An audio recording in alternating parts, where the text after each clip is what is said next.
xarunta barashada xirfadaha haweenka ee lagu magacaabo Maandeeq oo kamid ah goobaha waxbarasho ay wax ka bartaan boqolaal haween oo ku dhaqan gobolada Sool Sanaag iyo Cayn ayaa maanta maraan booqanay waxaan maanta u kurgalnay sida ay u shaqeyso xaruntan iyadoo xaruntan boqolaal haween oo ku nool gobolada ay ka bartaan xirfadaha ay ku kabilahaayeen noloshooda. Zahra Cali Maxamed oo ah maamulaha xaruntan ayaa Ariel TV wareysi gaar ah aan la yeelanay waxa ay nooga warantay siyaabaha ay u shaqeyso xaruntan iyo sida ay uga caawiyaan haweenka wax ka barta halkan sida ay u diyaar garoobi lahaayeen mustaqbal wanaagsan. halkaan maanta joognaa waa Maandeeq iskuulka waxyaalaha uu ka shaqeeyo oo qabto waxa kamid ah xirfadaha uu soo daayo haweenka baro waxa kamid ah inta karinta waxa kamid ah harqaamada sida aad aragtaan waxa kamid ah qurxinta haweenka hablaha oo la dhisay cabsadaha kuwa xajeeyada soo qurxin lahaayeen xilmihii baa laga bartaa waxa kale laga bartaa dharka kariska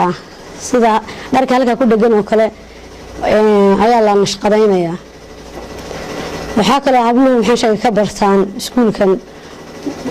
cuntooyinka kala duwan sida macmacaanka cunto wadaniga cuntada maxalliga oo dhan bay ku bartaan. tirada ardayda hadda dhigata hablaha dhigta waa 80 hablood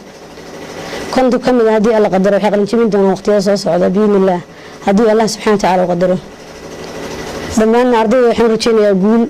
إن شاء الله. dhinaca kale qaar ka mid ah macallimiinta iyagoo barayaasha ka xaruntan ayaa ka hadlay xirfadaha lagu barto dugsiga way kala duwan yihiin waa kobcinta tayaynta iyo horumarinta haweenka meel walba ay joogaan waxay dhigtaan dufcado kala duwan waana jiraan arday hore qalin jabisay iyo kuwa dhawaan qalin jabinaya. dugsigu intii uu shaqeynayay muddadii sanadkii barka ahayd waxyaabo badan baa hirgalay sida cunto karinta barashada qurxinta haweenka cilaanka dhisitaanka tulista harqaanka iyo waxyaabo la mid ah. waa iskuulka Maandeeq oo aan wax ka barano in badan wax ka baranay muddo badan baan wax ka baranay oo sanad iyo dheeraad baan wax ka baranay barashada aan ka baranayna waxay isugu jiraan waxyaalo badan waxa kamid ah cunto karinta waxa kamid ah dharka karinta cilaanka qurxinta wajiga waxaan u mahadcelinayaa macallimadeeda Zahra Cali Maxamed oo na bartay cuntooyinka kala nooc ah sida cuntada karinta dawaarka dharka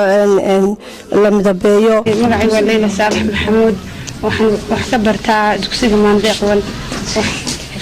xirfado kala duwan baan dhigtaa sida cunto karinta harqaanka iyo qurxinta dumarka aad baan ugu mahadnaqayaa macallimiintayda. haddii rabbi ku idmaayo qurxinta iyo cilaanka oo kale waa dhigtaa wax badanna waan ka faa'iiday khayr Allah si macluumadeeda insha Allah taala ardaydayda waxaan leeyahay hore u socdo baan leeyahay. Mawlid Ismaaciil Haradigeed Ariel TV Lascaanood.